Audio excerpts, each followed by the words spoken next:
प्रिय विद्यार्थियों नमस्कार। आज हम लोग पढ़ेंगे श्री विवेकानंद विजयम की महानाटक के रूप में समीक्षा। श्री विवेकानंद विजयम नाटक श्रीधर भास्कर वर्णेकर द्वारा रचित है। इसमें 10 अंक हैं।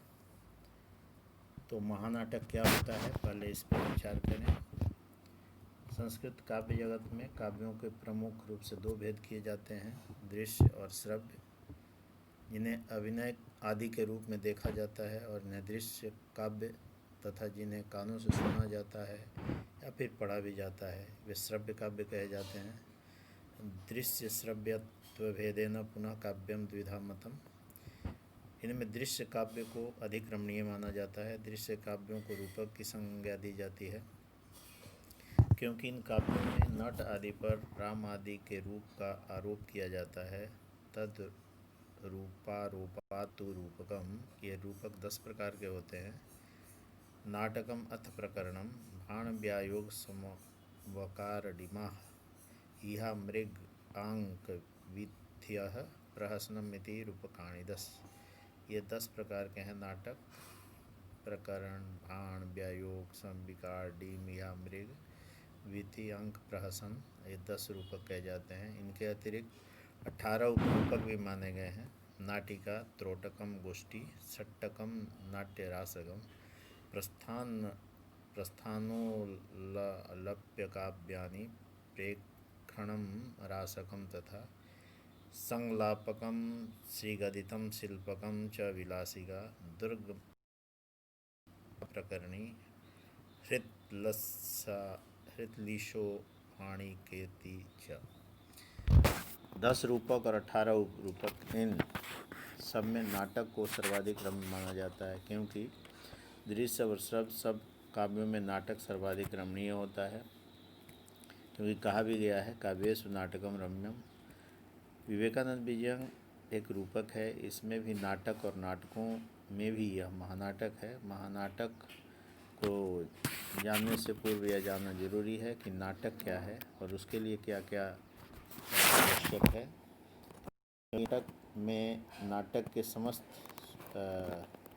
महानाटक में नाटक के समस्त लक्षण होते हैं।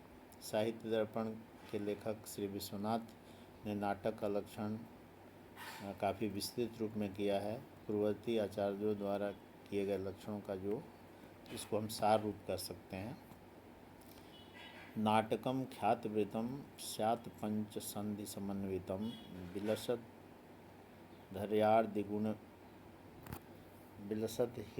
हर्यादिगुणवत् युक्तम नाना विभूतिभिः सुख दुख समुद्भूति नाना रस निरंतरम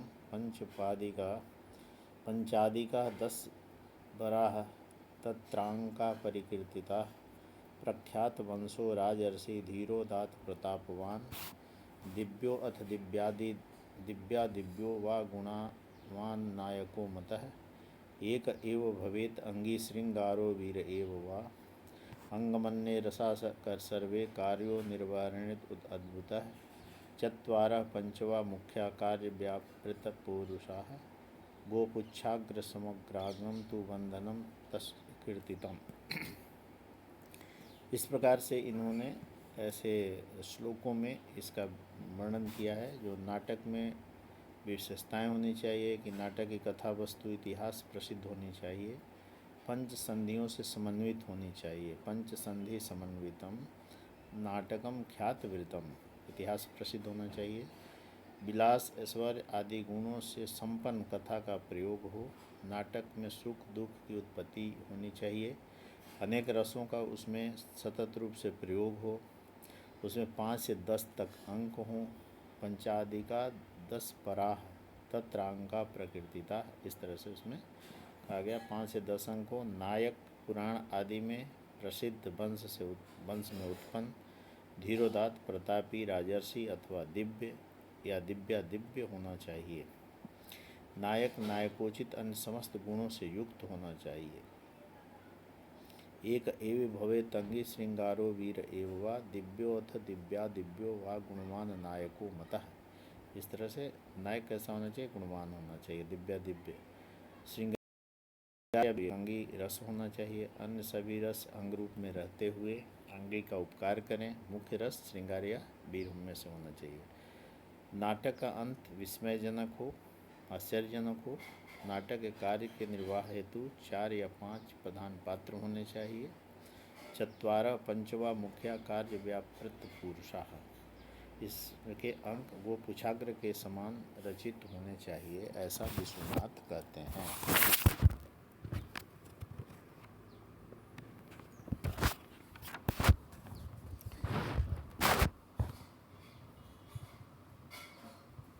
यह भी रूपक का एक प्रकार से भेद है। भरत और धनंदिक ने भी कहा महानाटक का उल्लेख उन्होंने तो नहीं किया है, लेकिन साहित्य प्रकार ने इसका उल्लेख किया है। विश्वनाथ कृत लक्षण है एतद एव यथा सर्वै पताका स्थानकै युतम अंकैश्च दशभिः धीराः महानाटक भू अमुचिरे। अर्थात महानाटक में नाटक के समस्त लक्षणों के साथ पताका स्थानक का प्रयोग होता है। इसमें 10 अंक होते हैं।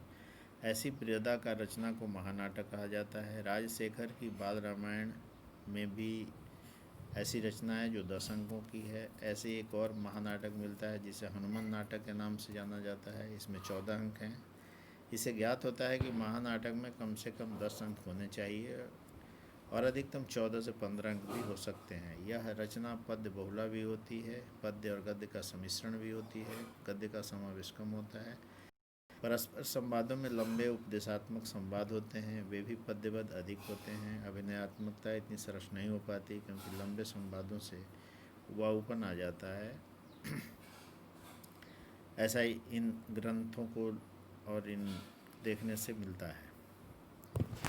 अब नाटक के रूप में विवेकानंद विजयम के क्या है, इसकी भी इन सब तथ्यों पे कितना खरा उतरता है, इस विषय पर हम चर्चा करेंगे।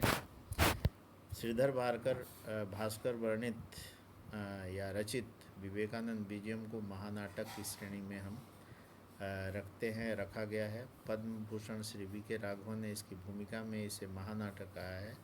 इदं विवेकानंद विजयम नाम महानाटकम नाटकम ख्यातवृत्तं स्यात् इति न्यायेन श्री विवेकानंदस्य विश्वविख्यातम चरित्रम अधिकृत्य वर्तते। इस तरह से उन्होंने अपनी भूमिका में इसको महानाटक की संज्ञा दी है। वस्तुतः विवेकानंद विजयम में महानाटक के लक्षण घटित होते हैं। यह जानने पर भी इसे यह संज्ञा प्रदान की जा सकती है। सर्वप्रथम हम यहाँ महानाटक के समस्त लक्षणों से उसे घटित करना चाहेंगे। जैसा वह काव्य जिसमें नाटक के समस्त लक्षण हों, 10 से 14 तक अंकों का कलेवर हो एवं पताका स्थानक का भी प्रयोग किया गया हो, महानाटक कहलाता है। अतः इन लक्षणों में विवेकानंद विजयम को घटित करके देखते हैं। पहला है नांदी। आचार्य विश्वनाथ ने नांदी का लक्षण किया है। रंगस्थल के विघ्नों की शांति के लिए नांदी अवश्य करनी चाहिए। देवताओं, ब्राह्मणों, राजादिकों की आशीर्वाद पूर्ण स्तुति की जाती है, अतः यह नांदी कहलाती है। इसमें मंगल वस्तुओं शंख, चंक्र, चंद्रवाक और कुमुद आदि का वर्णन किया जाना चाहिए तथा यह अष्टपदी का द्वादशपदी का हो। तथापि अवश्यम कर्तव्यानांदी पदैरुत ऐसे उसमें हुआ है। श्री विवेकानंद विजयम में जय शिव शंकर, जय गंगाधर, त्राहि सदाशिव है, पाई महेश्वर, जय योगीश्वर है के रूप में नमस्कारात्मक नांदी का विधान किया गया है।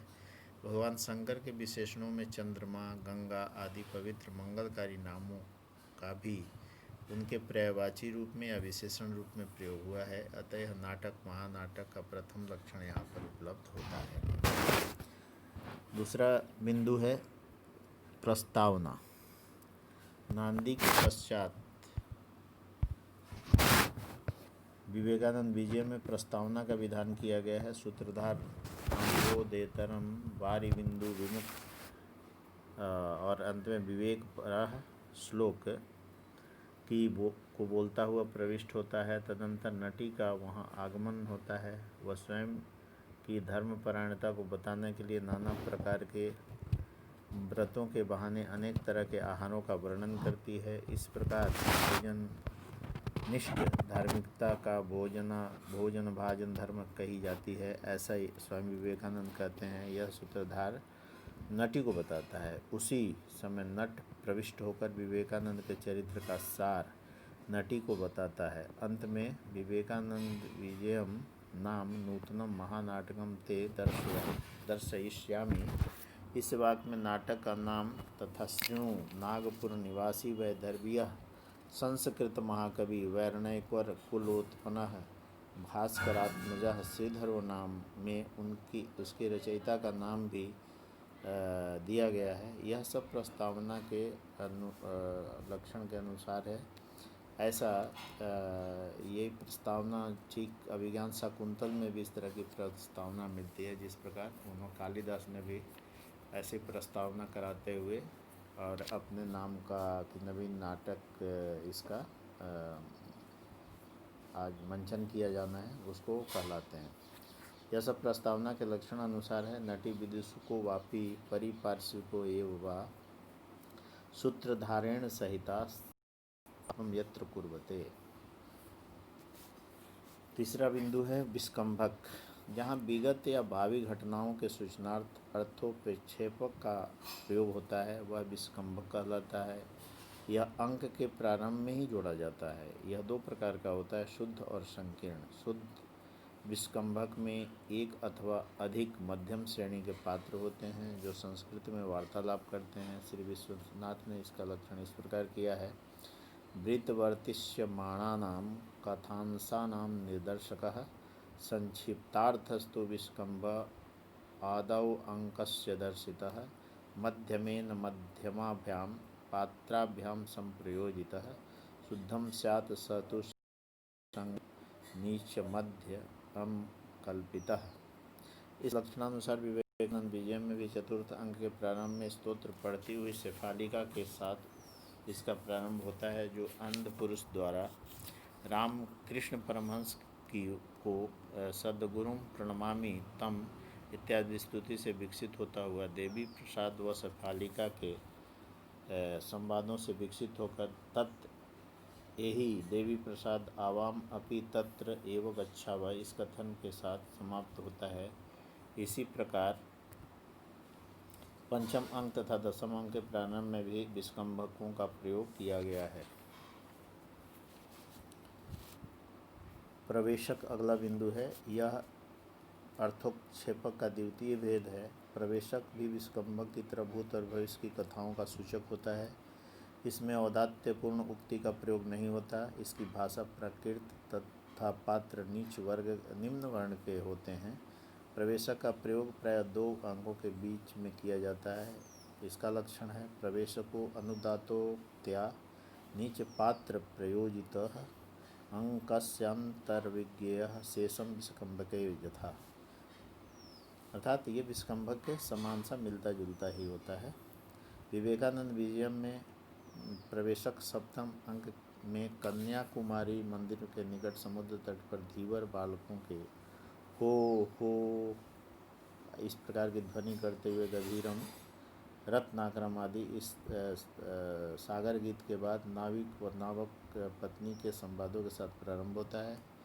इसकी इतिश्री नाविक के संवाद के साथ होती है। सहर्ष प्रिय पश्य पश्य श्रीपादशिला स्थितम तम संन्यासिनम मन्ये परिसमाप्तः तस्य समाधि उभौ प्रणमतः।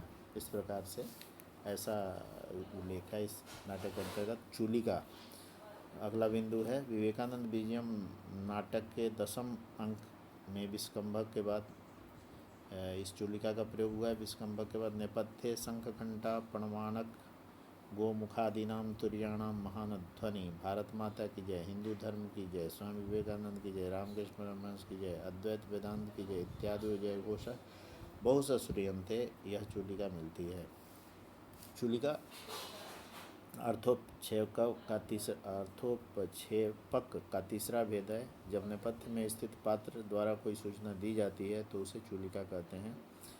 अंतर्जवनिका संस्थये सूचनार्थस्य चूलिका। विवेकानंद विजयम का उपयुक्त अंश भी इस लक्षण के अनुसार है, अतः यह चूलिका है। इस प्रकार विवेकानंद विजयम नाटक के महानाटक अन्य लक्षण यथा 10 अंक, इतिवृत्त, विश्वविख्यात इतिहास, पुरुष विवेकानंद का वास्तविक जीवन वृत्त, अंगिरस, भीषरस, धर्मवीर रस, प्रमुख पात्र विवेकानंद, रामकृष्ण परमहंस, शारदा देवी, वृत्ति, भारती भी मिलती है। अन्य समान लक्षणों का भी यहाँ अनुसरण किया जाता है। इस पर आधार पर हम कह सकते हैं, हमें कहने में कोई संकोच नहीं कि विवेकानंद विजयम एक महान नाटक है और इसके समस्त लक्षण इसमें घटित होते हैं और ये शास्त्रीय परंपराओं के अनुरूप लिखा गया एक नाटक है और श्री विवेकानंद के जीवन चरित्र, उनके धर्म सम्मेलन में किए गए पराक्रम को आधार बनाकर लिखा गया एक प्रसिद्ध नाटक है और काफ़ी इसमें श्रृंगार, वीर आदि सभी रसों का, अन्य सभी रसों का भी प्रयोग हुआ है, लेकिन मुख्य रस इसमें एक तरह से वीर रस ही है, जो विवेकानंद के धर्मवीर रस जिसे कह सकते हैं कि एक पराक्रम की स्थापना इसमें करने का प्रयास किया गया है। धन्यवाद, नमस्कार।